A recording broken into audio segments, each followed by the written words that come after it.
இனி வருகின்ற நாட்கள் உங்களுக்கு நல்லதே நடக்கட்டும். வருகின்ற 7 நாட்களும் நம்மளுடைய சிம்மராசி என்பர்களுக்கு எப்படி அமைந்திருக்கு அப்படிங்கிறத இந்த வீடியோவில் ரொம்ப விளக்கமாக சொல்லியிருக்கோம். அதுக்கு முன்னாடி இந்த சிம்மராசி என்பர்களுடைய பொதுவான குணங்கள் எப்படி தான் இருக்கும் அப்படிங்கிறத ஒரு சில வரிகளில் சொல்கிறேன். இந்த சிம்மராசி என்பர்கள் ஒரு கூட்டத்தையோ ஒரு புதிய நபர்களையோ பார்த்தா கூச்சப்பட மாட்டாங்க. எல்லாருக்கிட்டையும் ரொம்ப சகஜமாக பழகக்கூடியவங்களாக இருப்பாங்க. அதே மாதிரி இவங்களுடைய இந்த சிம்மராசி என்பர்கள் ஒவ்வொரு விஷயத்துலையுமே அவங்களுடைய ஆளுமை ரொம்ப வெளிப்படும் அப்படின்னே சொல்லலாம். மற்றவங்ககிட்ட பேசும்போது கூட ரொம்ப அமைதியாக சாந்த ஸ்வரூபமாக அப்படிலாம் இருக்க மாட்டாங்க. ஒரு அதிகாரமாக பேசக்கூடியவங்களாக அந்த சிம்மராசி என்பர்கள் இருப்பாங்க. இவங்க ஒரு கூட்டத்தில் இருந்தாங்களவே இவங்களுடைய திறன், இந்த ஆளுமை திறன் அப்படியே வெளிப்படும். இந்த சிம்மராசி என்பர் அப்படிங்கிறத தெரிகிற மாதிரி தான் இருக்கும். அதே மாதிரி எவ்வளோ சங்கடங்கள் வந்தாலும் அதை பார்த்து ஐயோ நிறைய கஷ்டம் இருக்குது அப்படின்னு பயந்து உட்கார மாட்டாங்க. சரி அதை பார்த்துக்கலாம், அடுத்தது என்ன செய்யலாம் அப்படிங்கிற மாதிரி வீறு கொண்டு எழக்கூடியவங்களாக தான் இந்த சிம்மராசி என்பர்கள் இருப்பாங்க அப்படின்னே சொல்லலாம். தெரியாத நண்பர்கிட்ட பேசும்போது கூச்சப்படுறதோ ஒரு அச்சப்படுறதோ இவங்களுக்கு இருக்காது அப்படின்னே சொல்லலாம். மிகவும் கண்டிப்பான மனிதர்களாக கூட ஒரு சில இடத்துல இந்த சிம்மராசி என்பர்கள் தெரிவாங்க அப்படின்னே சொல்லலாம்.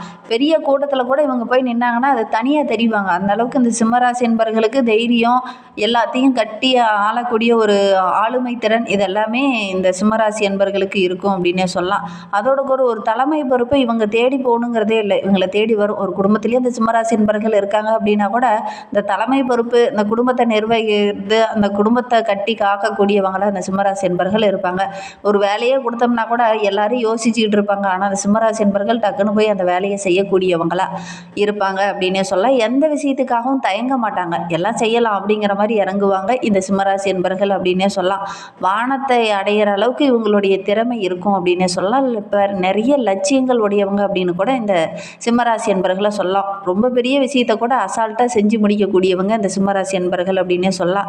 தோல்வி அப்படிங்கிறது இவங்களுடைய அகராதியிலே இல்லை அப்படின்னு கூட சொல்லலாம். அந்த அளவுக்கு தோல்வி வந்தால் கூட அந்த தோல்வியை எப்படி சரி பண்ணலாம் அப்படிங்கிற மாதிரி ஒரு தன்னம்பிக்கையோடு செயல்படக்கூடியவங்க இந்த சிம்மராசி என்பர்கள் அப்படின்னே சொல்லலாம். சரி, இவங்களுக்கு வருகின்ற நாட்கள் எப்படி அமைந்திருக்கு, வருகின்ற 7 நாட்களும் சாதகமாக இருக்கா பாதகமாக இருக்கா, கிரக அமைப்புகள் எப்படி இருக்குது அப்படிங்கிறத தொடர்ந்து இந்த வீடியோவில் பார்க்கலாம். நீங்கள் இப்போ தான் ஃபஸ்ட் டைமாக நம்ம சேனலை பார்க்குறதா இருந்தால் நம்ம சேனலை சப்ஸ்கிரைப் பண்ணிவிட்டு கூடவே இருக்கிற பெல் ஐக்கனையும் கிளிக் பண்ணிக்கோங்க. அப்போ தான் நாங்கள் போடுற ஒவ்வொரு வீடியோவுமே உங்களுக்கு நோட்டிஃபிகேஷனாக வரும். நீங்கள் சிம்மராசி என்பராக இருந்தால் மறக்காமல் நம்மளுடைய சேனலுக்கு ஒரு லைக் கொடுத்துக்கோங்க. உங்களுக்கு ஜோதிட ரீதியாக ஏதாவது சந்தேகம் இருக்குது அப்படின்னா டிஸ்கிரிப்ஷனில் ஜோதிடரோட வாட்ஸ்அப் நம்பர் கொடுக்கப்பட்டிருக்கு. அந்த நம்பருக்கு கால் பண்ணி முன்பதிவு செய்துக்கோங்க. உங்களுடைய சந்தேகங்களுக்கு நல்ல ஒரு தீர்வு கிடைக்கும்.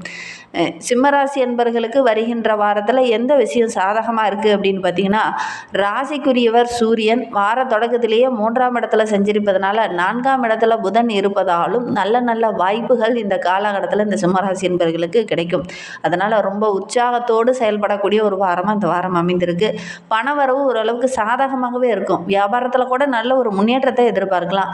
தொழில் வளர்ச்சிக்காக இந்த காலகட்டத்தில் இங்கே ஒரு இடத்துல இறங்குனீங்க அப்படின்னா டக்குன்னு உங்களுக்கு சில உதவிகள் கிடைக்கும். அதன் மூலிமா உங்களுடைய தொழிலில் நல்ல ஒரு வளர்ச்சியை எதிர்பார்க்கலாம். குரு செவ்வாய் இவங்க 2 பேரோடைய இணைவு இருக்கிறதுனால புதிய ஒப்பந்தங்கள்லாம் இந்த சிம்மராசி என்பர்கள் இந்த காலகட்டத்தில் கையெழுத்து போடுவீங்க. ரொம்ப நாளாக ஒரு சில ஒப்பந்தங்கள்லாம் கேட்டுக்கிட்டு இருந்தீங்களா, அதெல்லாம் இந்த காலகட்டத்தில் உங்களுக்கு கிடைக்கக்கூடிய யோகம் இருக்குது அப்படின்னே சொல்லலாம். நல்ல ஒரு புகழ்பெற்ற ஆலயங்களுக்கெல்லாம் சென்று வரக்கூடிய வாய்ப்புகள் இந்த சிம்மராசி என்பர்களுக்கு இந்த காலகட்டத்தில் கிடைக்கும் அப்படின்னே சொல்லலாம். அதிகாரிகள் உங்களை கூப்பிட்டு பாராட்டுவாங்க. உங்களுடைய உழைப்புக்கு ஒரு அங்கீகாரம் இல்லாமல் இருந்தது இல்லையா, அந்த அங்கீகாரம் இந்த காலகட்டத்தில் உங்களுக்கு கிடைக்கும். புதிதாக வேலை தேடுறவங்களுக்குலாம் நல்ல ஒரு அரசாங்க வேலையே கிடைக்கக்கூடிய யோகம் இருக்குது. ஆனால் கடினமான உழைப்பை போடுங்க, கண்டிப்பாக நல்ல ஒரு வேலை, நல்ல சம்பளத்தில் நல்ல வேலை கிடைக்கக்கூடிய யோகம் இருக்குது. எந்த விஷயத்தில் இந்த சிம்மராசி என்பர்கள் கவனமாக இருக்கணும் அப்படின்னு பார்த்தீங்கன்னா, ஒரு சிலர்லாம் இந்த காலகட்டத்தில் இடமாற்றம் செய்வீங்க. அந்த இடமாற்றத்தினால ஏதாவது சின்ன மன கஷ்டம், குடும்பத்துக்குள்ளே ஒரு சில குழப்பங்கள், தேவையில்லாத பிரச்சனை இதெல்லாம் வர்றதுக்கான ஒரு சாத்தியக்கூறு இருக்குது. அதனால் கவனமாக இருக்கணும். ஏன்னா 12ஆம் இடத்துல குரு அதிசாரா குருவாக அமர்ந்திருக்கிறதுனால 7ல் சனி அமர்ந்திருக்கிறத அது ராசியை பார்க்கறது, கணவன் மனைவிக்கிடையே ஒருவருக்கொருவர் இந்த காலகட்டத்தில் ஏதாவது சின்ன வாக்குவாதம் பிரச்சனை இதெல்லாம் வர்றதுக்கான சாத்தியக்கூறு அதிகமாக இருக்குது. கொஞ்சம் அனுசரணையாக விட்டு கொடுத்து செல்வது நல்லது. அதோட கூட இந்த சிம்மராசி என்பர்கள் உடல் ஆரோக்கிய விஷயத்தில் ரொம்ப கவனமாக இருக்கணும். திடீர்னு ஏதாவது மருத்துவ செலவுகள் வர்றதுக்கான சூழ்நிலை இருக்குது. ஒரு பக்கம் வருமானம் வந்தாலும் ஒரு பக்கம் திடீர்னு மருத்துவ செலவுகள் வரும். அதனால் சின்ன சின்ன வீட்டுக்குள்ளே வாக்குவாதங்கள் வர்றதுக்கான சூழ்நிலை அமைந்துடும். கவனமாக செயல்படணும். வீண் பயம் இந்த காலகட்டத்தில் கொஞ்சம் வரும். ஐயோ நமக்கு ஏதோ நடக்க போகுது, ஏதோ ஒரு பிரச்சனையை நம்ம சந்திக்க போகிறோம் அப்படிங்கிற மாதிரி வீண் பயம் இந்த காலகட்டத்தில் உங்களுக்கு வரும். அலுவலகத்தில் பணி சுமை கொஞ்சம் அதிகமாக இருக்கிறதுனால, கூடுதல் பொறுப்பு கொஞ்சம் அதிகமாக இருக்கிறதுனால இந்த காலகட்டத்தில் ஒரு விதமான குழப்பமும் பிரச்சனையும் வர்றதுக்கான சாத்தியக்கூறு அதிகமாக இந்த சிம்மராசி என்பவர்களுக்கு இருக்குது அப்படின்னே சொல்லலாம். மனம் கொஞ்சம் தெளிவாகணும், மன அமைதி கிடைக்கணும் அப்படின்னா குரு பகவானை வழிபடுங்க. ஏன்னா வியாழக்கிழமையில குரு தட்சிணாமூர்த்தியை வழிபட்டீங்க அப்படின்னா கண்டிப்பாக குருவால் வரக்கூடிய அந்த பிரச்சனைகள் கொஞ்சம் கொஞ்சமாக குறையும். சூரியனையும் வழிபடுறது ரொம்பவும் நல்லது. ஏன்னா உங்களுடைய ராசி அதிபதி சூரியன், அவரையும் தினமும் வழிபட்டுட்டு அன்றாட வேலைகளை துவங்குங்க. நீங்கள் எடுக்கிற விஷயங்கள் எல்லாமே உங்களுக்கு வெற்றிகரமாக அமையக்கூடிய ஒரு யோகமான வாரமாக வருகின்ற வாரம் இந்த சிம்மராசி என்பவர்களுக்கு அமைந்திருக்கு அப்படின்னே சொல்லலாம். சிம்ம ராசியில் மகம் நட்சத்திரத்தில் பிறந்தவங்களுக்கு வருகின்ற 7 நாட்கள் எப்படி அமைந்திருக்கு அப்படிங்கிறத பார்க்கலாம். ராசிக்குள்ள ஜென்ம ராசிக்குள்ள பார்த்தீங்கன்னா கேது செஞ்சிருக்கிறார். அதனால் சின்ன சின்ன தடைகள், எடுக்கிற வேலையில் சின்ன சின்ன பிரச்சனைகள், குழப்பங்கள் இதெல்லாம் கொஞ்சம் நீடிக்கும். கவனமாக செயல்படுறது நல்லது. இதுவரை நீங்கள் யாருக்கெல்லாம் பெரிதாக நம்பிட்டு இருந்தீங்களோ, உங்கள் குடும்பத்தில் இவங்க தான் எனக்கு கரெக்டாக செயல்படுறாங்க, இவங்க தான் கரெக்டாக நடந்துக்கிறாங்க அப்படிங்கிற மாதிரி நம்பி இருந்தீங்களோ, அவங்களாலேயே ஏதாவது சின்ன சின்ன பிரச்சனைகள், அவங்களாலேயே சின்ன சின்ன மன கஷ்டங்கள் இதெல்லாம் வரக்கூடிய சூழ்நிலை இருக்குது. அவங்களுடைய சுயரூபம் இந்த காலகட்டத்தில் வெளிப்படும். அதை நீங்கள் தெரிஞ்சுக்குவீங்க. அதனால் ஒரு சில பிரச்சனைகள் குடும்பத்துக்குள்ளே வர்றதுக்கான சாத்தியக்கூறு இருக்குது. கொஞ்சம் கவனமாக செயல்படுறது நல்லது.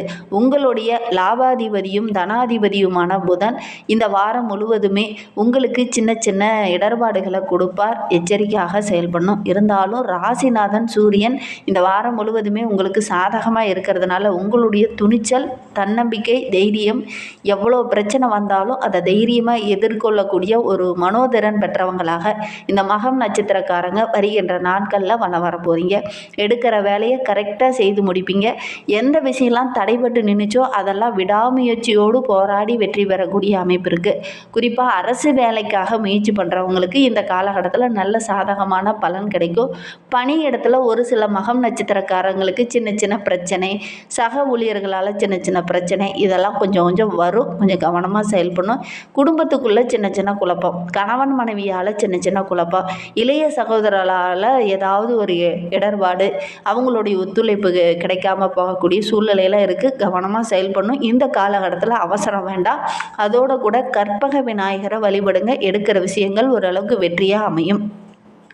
பூரம் நட்சத்திரத்தில் பிறந்தவங்களுக்கு வருகின்ற நாட்கள் எப்படி அமைந்திருக்கு அப்படிங்கிறத பார்க்கலாம். சுக்கிரன் வாரம் முழுவதுமே உங்களுக்கு சாதகமாக இருக்கிறார். பொன் பொருள், ஆடை, ஆபரணங்கள் வாங்கக்கூடிய அமைப்பு இருக்குது. குடும்பத்தில் சின்ன சின்ன நெருக்கடிகள் வந்தாலும் ஓரளவுக்கு அதை தைரியமாக ஹேண்டில் பண்ணி அதை சரி செஞ்சுடுவீங்க. பொருளாதார நிலைமை ஓரளவுக்கு படிப்படியாக உயர ஆரம்பிக்கும். கணவன் மனைவிக்கிடையே கொஞ்சம் மனம் விட்டு பேசுறது நல்லது. இல்லை அப்படின்னா வீண் சச்சரவு, தேவையில்லாத பிரச்சனை, தேவையில்லாத மனக்கஷ்டம் இதெல்லாம் வர்றதுக்கான சூழ்நிலை இருக்குது. ஒருவர் மனம் விட்டு பேசினீங்கன்னாவே பெரும்பாலான பிரச்சனைகள் ஓரளவுக்கு சரியாகும். இந்த காலகட்டத்தில் பிரச்சனை வர்றதுக்கான சாத்தியக்கூறு அதிகமாக இருக்குது. கொஞ்சம் விட்டு கொடுத்து அனுசரித்து செல்வது நல்லது. தொழிலில், வியாபாரத்தில் நல்ல ஒரு முன்னேற்றத்தை எதிர்பார்க்கலாம். குறிப்பாக அரசியல்வாதிகளுக்கு இந்த காலகட்டம் ரொம்ப சிறப்பாக இருக்குது. கடந்த கால நெருக்கடிகள் எல்லாமே இந்த காலகட்டத்தில் கொஞ்சம் குறையும். ஒரு சிலருக்கு புதிய வண்டி வாகனம் வாங்கக்கூடிய அமைப்பு இருக்குது.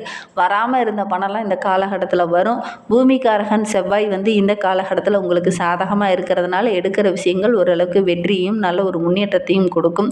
தைரியமாகவும் தன்னம்பிக்கையாகவும் ஒவ்வொரு விஷயத்திலையும் இறங்குவீங்க. நினைத்ததை சாதித்து முடிக்கக்கூடிய ஒரு யோகமான வாரமாக இந்த பூரம் நட்சத்திரக்காரர்களுக்கு இந்த வாரம் அமைந்திருக்கு அப்படின்னே சொல்லலாம்.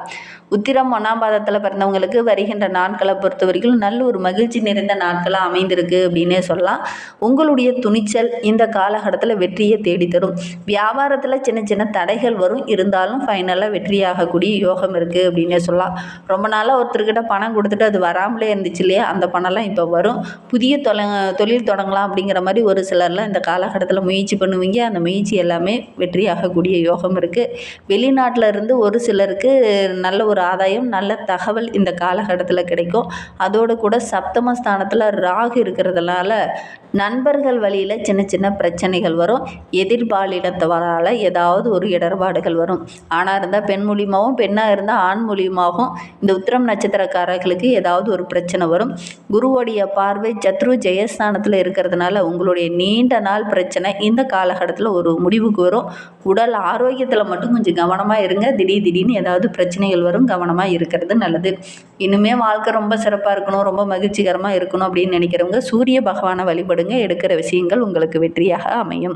இந்த மாதிரி பயனுள்ள தகவலை தொடர்ந்து கேட்க நம்ம சேனலை சப்ஸ்கிரைப் பண்ணிக்கோங்க. தேங்க்யூ.